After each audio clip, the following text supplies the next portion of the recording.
Welcome to PT lifescape @Kakuli's lifestyle. আজ আমার রান্নাঘরে আমার সঙ্গে রয়েছেন বেগুনেশ্বরী।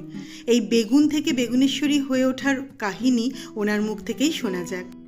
নমস্কার, আমি বেগুনেশ্বরী। কবে যে বেগুন থেকে বেগুনেশ্বরী হয়ে উঠলাম বুঝতেই পারলাম না। তবে হ্যাঁ, প্রচণ্ড পরিশ্রম আর আপনাদের সকলের ভালোবাসা আমাকে এই বেগুন থেকে বেগুনেশ্বরী করে তুলেছে।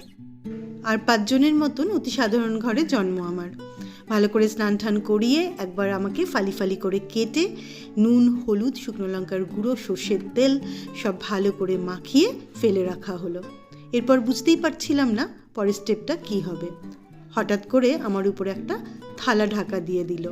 খানিকক্ষণ চাপা রইলাম, মনে মনে নিজেকে সান্ত্বনা দিতে থাকলাম, অনেক স্ট্রাগল না করলে সেলিব্রিটি হতে পারবো না।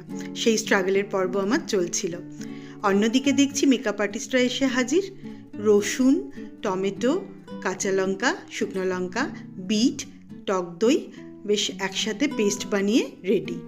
অন্যদিকে খানিকটা পেঁয়াজ কুচিয়ে একটু হলুদ আর নুন দিয়ে তেলে ভেজে মুচমুচে করে তুলে নেওয়া হলো।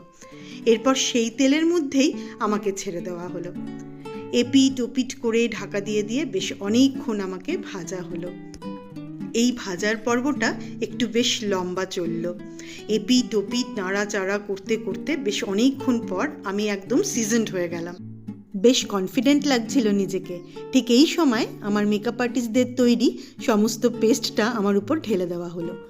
ব্যাস টকবক করে ফুটতে ফুটতে ফুটতে যখন বেশ খানিকটা ড্রাই হয়ে এলাম, তখন আমার উপরে চিনি, নুন, খানিকটা দুধের সর আর সেই ভেজে রাখা পেঁয়াজ আর 1 চামচ ঘি ঢেলে দেওয়া হলো। আমি একদম রেডি। আজ আমি বেগুনেশ্বরী। আজ আমি রূপে, গুণে, বর্ণে একদম পরিপূর্ণ। এবার আপনারাই খেয়ে বলুন আমাকে কেমন লাগছে।